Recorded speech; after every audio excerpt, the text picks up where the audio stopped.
राम राम दोस्तों, गीत भोजपुरी धरोहर चैनल में रउरा लोग के स्वागत बा। आज रउरा लोग के हम एक शुभ विवाह के गीत सुनावल चाहतनी। रउरा लोग बताई जा कि हमार गीत कैसन लागता। ई गीत बहुत पहले के बा, अब ऐसन गीत मिलल बहुत मुश्किल बा। ऐसे हम चाहतनी कि ई सब गीत कभी भी ख़त्म ना होखे। आजकल के नया जनरेशन में तो सब लोग कोई कुछ गावल चाहत नइखे। ऐसे हम चाहतनी कि हमनी के जो संस्कार बा घर के पहले के जो शादी होला तो बिना ये सब के रौनक ना होला। ऐसे हम चाहतनी कि ये सब गीत कभी ख़त्म ना होखे। ज़्यादा समय ना ले रउरा लोग के, ऐसे सुनी जा।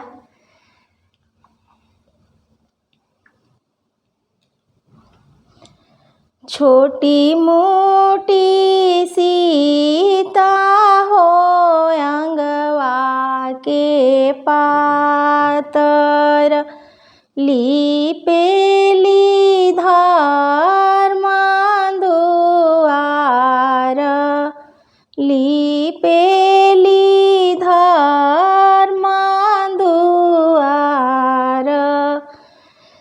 छोटी मोटी सीता हो अंगवा के पातर, लिपेली धर्मा दुआर, लिपेली धर्मा दुआर।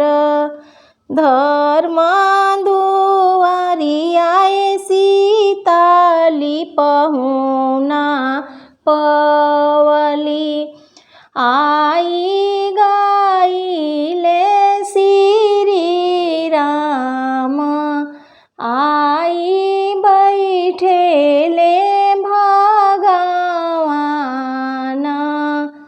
के करी हऊ तू बारी कुंवारी, के कर तू हऊ पतोह, के करी हऊ तू बारी कुंवारी, के कर हऊ तू पतोह।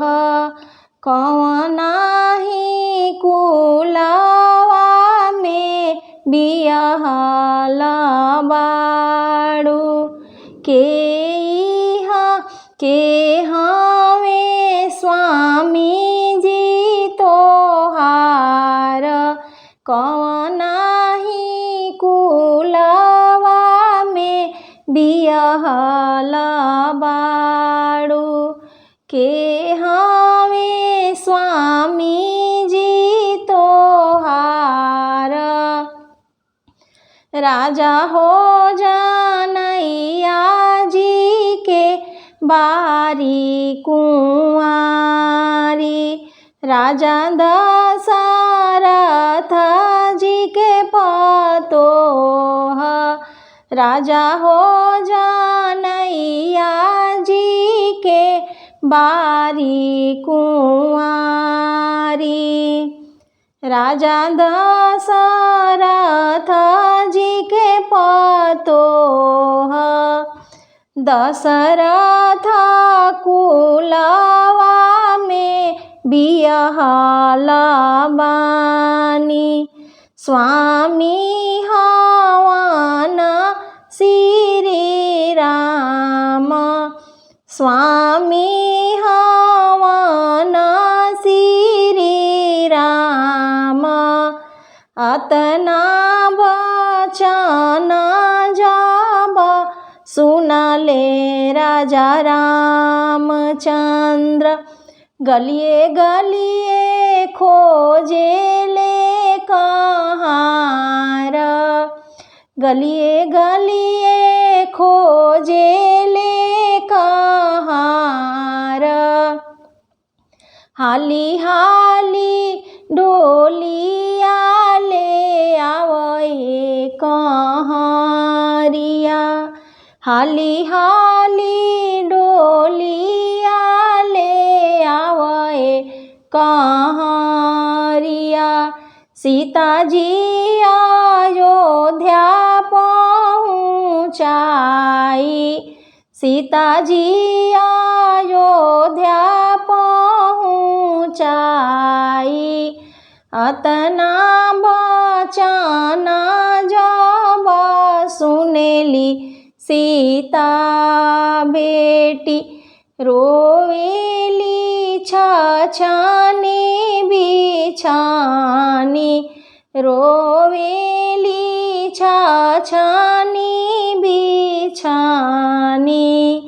कौना कारण हम घर से बाहर भैनी, बैरी भइले श्री राम, बैरी भइले श्री राम।